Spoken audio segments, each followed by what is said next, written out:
Nobody jerks off to Ryan. I'll squeeze one off for you, buddy. You can try, but I don't think it'll go anywhere. This podcast is not suitable for children or those who are easily disturbed.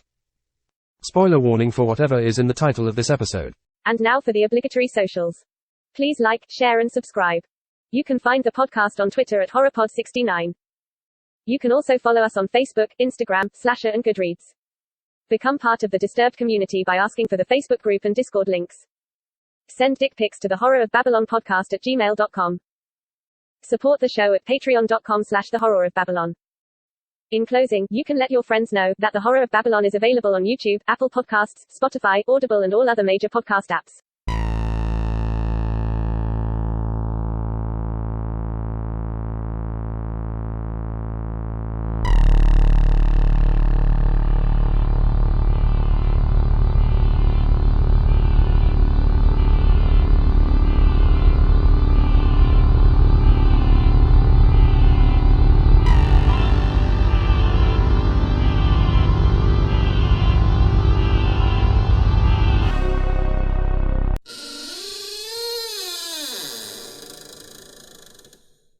Welcome to the Treehouse of Horror Of Babylon. of Babylon, Episode 6, Dead Ringer. I'm Ryan, and with me, as always, is Daniel. Say hi, Daniel. Hi, Daniel. And we want to say thank you to our patrons, Abigail the First, Breaker of Chains, Mother of Dragons, and Logan, the Full Metal Patron. And thank you to Four Horsemen Comics and Gaming, which you can visit at the Morgantown Mall, Morgantown, West Virginia, the Mall at Robinson, Pittsburgh, Pennsylvania, or at the bottom of the well in the back of Springfield Elementary. And say hello to groundskeeper Ronnie, who's lives in the shack behind Four Horsemen Comics, and makes out with his mop every night because no woman will ever love him. The vampire's a pure myth, superstition. I may be able to bring you proof that the superstition of yesterday can become the scientific reality of today. So jumping into background, this episode of The Simpsons first aired on October 10th, 2021. This is Treehouse of Horror 32, which is season 33, episode 3, is episode 709 overall. The Dead Ringer is a parody of The Ring, and it is the third segment of this episode. We should do like a special episode when Simpsons has their number 1000. They're not too far off. Yeah. The other two segments in this Treehouse of Horror are Bong Joon-ho's The Side of Parasite, which is a parody of the 2019 film Parasite. Fantastic film. And Nightmare on Elm Tree, which is their second Treehouse of Horror parody of A Nightmare on Elm Street. The original is a classic. Episode was directed by Matthew Fanon, who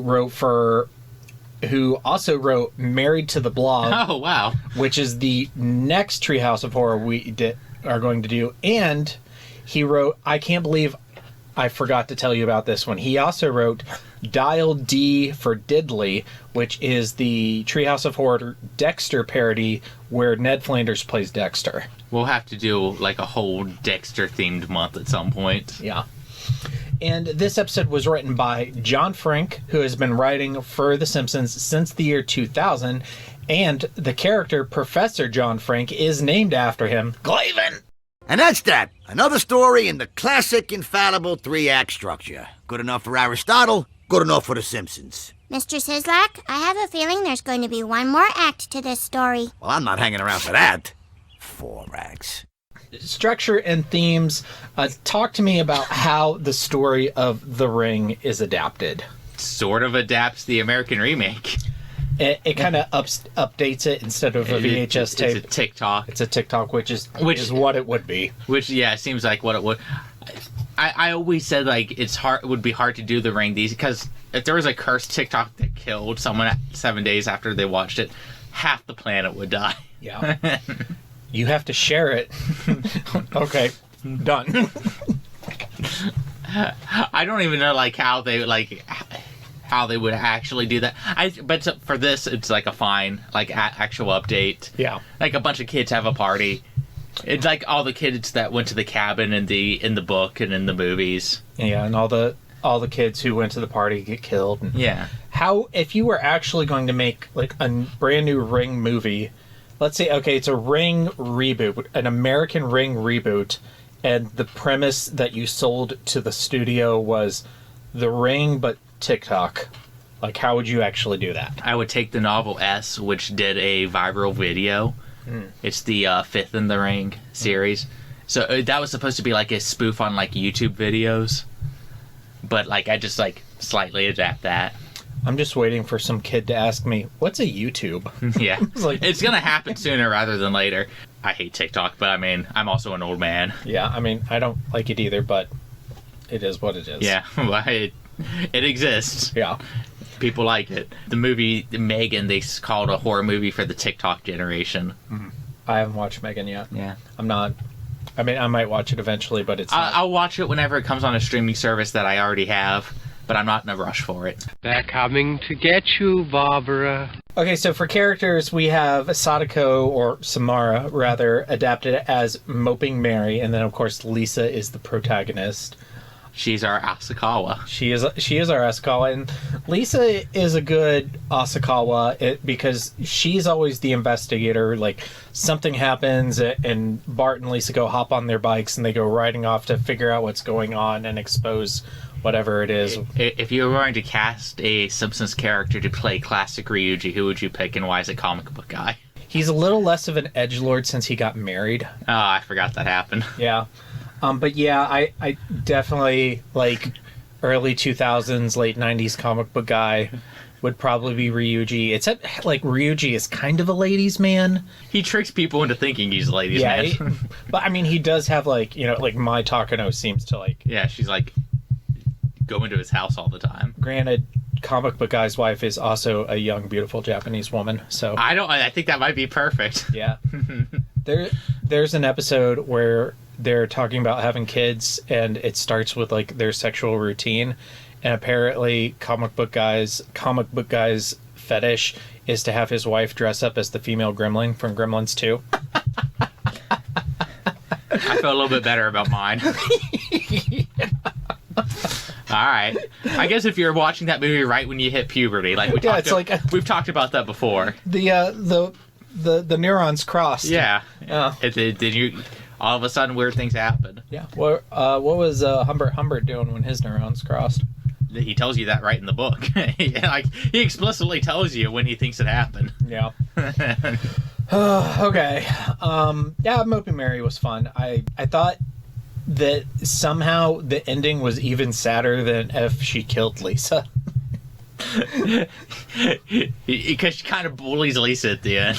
It's a running gag that Lisa can't keep a friend, and there are lots of episodes where they have a guest star on, and like, oh, they become Lisa's friend, and then like in one episode they die, in one episode they move away, in one episode they get committed to an asylum.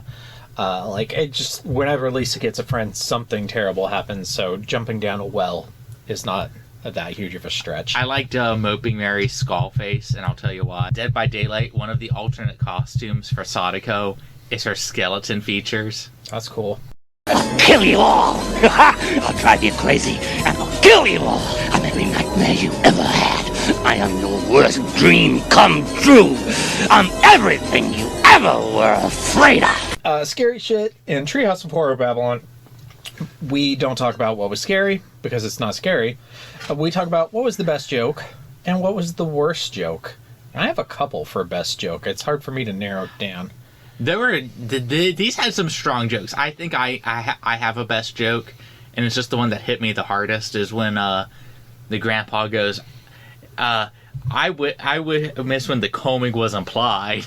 So it's either that or Ralph calling Sherry and Terry, what do you call it? Larry and Barry, or Yeah. and it's not that clever, but it just, I don't know. Ralph just cracks me up. Yeah. Because you hear that kind of like film criticism a lot. Oh, I miss when this stuff was implied instead of outright stated. Yeah, like, I miss when the sex was implied. Yeah. I miss when the murder was implied. But then you got the, it's literally just someone combing their hair. Yeah, I miss when this was implied. Yeah, I thought that was so fucking funny. No, it was really funny. For worst joke, I mean, I guess like Grandpa can't hear the ring voice. That's actually my worst joke. Yeah, I mean, it was fine, but It's like, okay, he's an old man, he can't hear a joke. it probably could have gone on for 10 seconds less than it did, and it would have been better. It was either going to be that or, like, I didn't mind stuff crawling out of Moping Mary a little bit, but it just, every, like, other, like, frame, there's a new thing crawling out of her. Yeah. But I think I'm going to go with Grandpa. Oh my god, are you Stephen King? No, I'm Dean Koontz. Oh.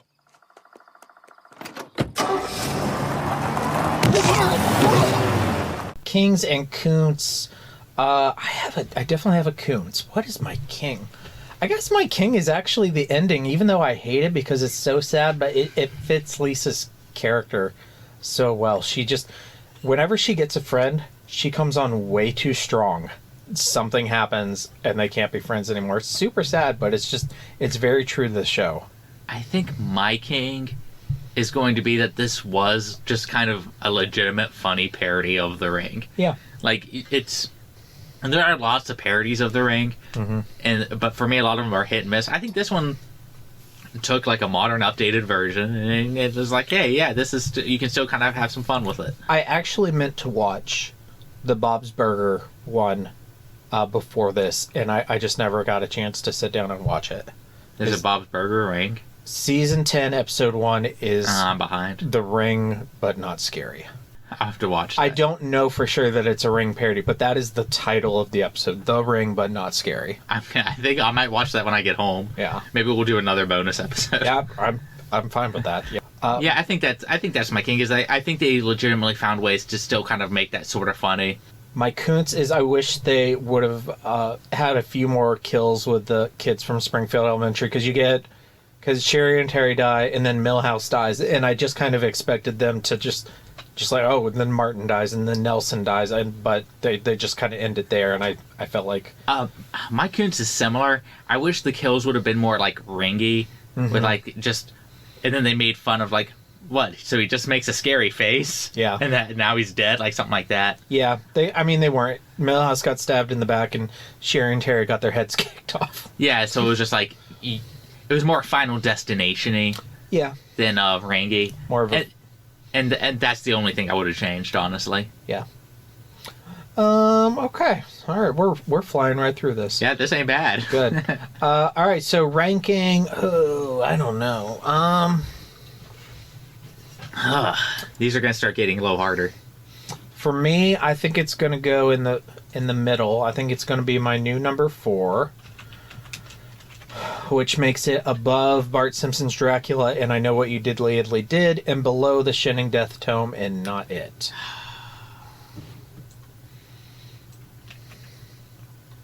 I think mine is also going to be my number 4. The Shinning was just too good. Yeah. All right, cool. Yeah. All right. It's just pretty good, yeah. Good, yeah. Good. Okay, homework. When's the last time we flew through an episode this quick? The Sad Tale of the Principal Post and the Enigma of Armagara Fault. Wow.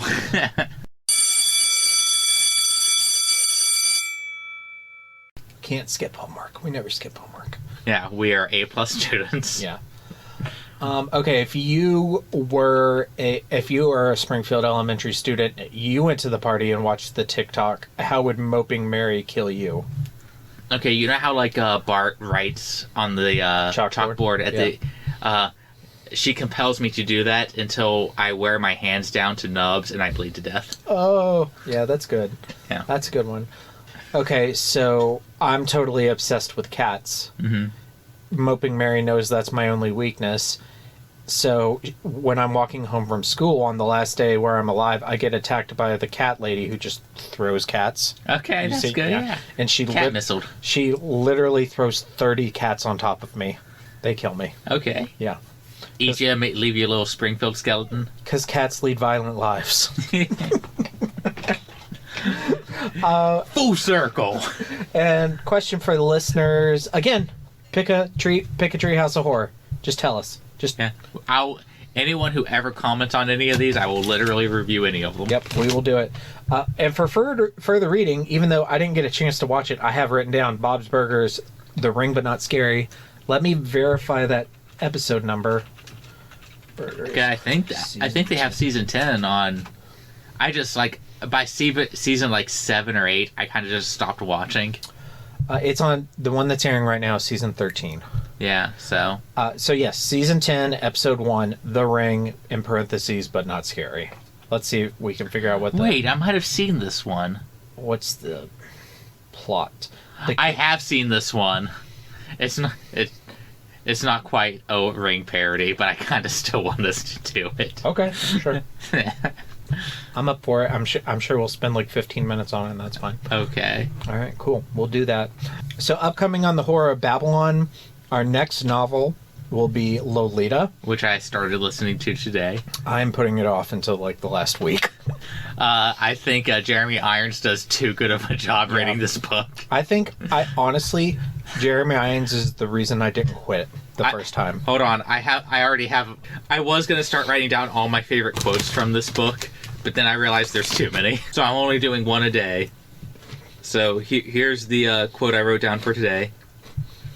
I, for my part, was naive only as a pervert can be.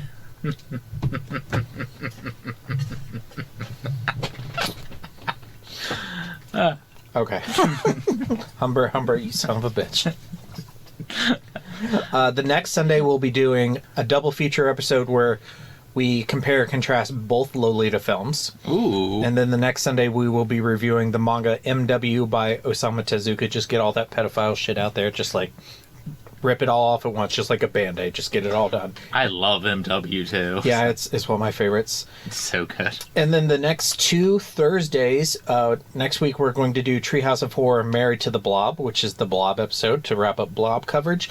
And then our next 4 Horsemen sponsored episode will be the original Toxic Avenger film from 1984. Yeah, I'm actually excited for us to do Toxic Avenger. It's bonkers. I haven't seen it, so I will... if I can find my Toxic Avenger toys, I'm going to bring them when we do this. Do it. I almost brought all my ring shit tonight. Yeah. And thank you to our patrons, such as Abigail 1, Breaker of Chains and Mother of Dragons, and... Logan, the Full Metal Patron. And you can visit 4 Horsemen Comics and Gaming at the Morgantown Mall in Morgantown, West Virginia, or the Mall Robinson in Pittsburgh, Pennsylvania, and say hello to Ronald III and ask him what he was watching when his neurons crossed when he was young, and why it was actually probably season 1 of Star Trek The Next Generation and Denise Crosby. Oh, see, I thought it was the Star Wars Holiday Special. Ew. Gross. Yeah, I can't wait to have him on Pet Ron, Cemetery. Are you that fan that Carrie Fisher slept with? No, you're not. Are you that fan that told Carrie Fisher she was the first person you jerked off to? Yeah. I can't even imagine what that would feel like. All right, stay tuned for our socials and stay scary. Stay scary, everybody. And now for the obligatory socials. Please like, share, and subscribe. Follow Daniel at DStarSick on Twitter. Follow Ryan at Darth Daimyo on the Bluebird app. You can find the podcast on Twitter at HorrorPod69. You can also follow us on Facebook, Instagram, Slasher, and Goodreads. Become part of the Disturbed community by asking for the Facebook group and Discord links. Send dick pics to the Horror of Babylon podcast at gmail.com. Support the show at patreon.com/the Horror of Babylon. In closing, you can let your friends know that The Horror of Babylon is available on YouTube, Apple Podcasts, Spotify, Audible, and all other major podcast apps. Stay scary.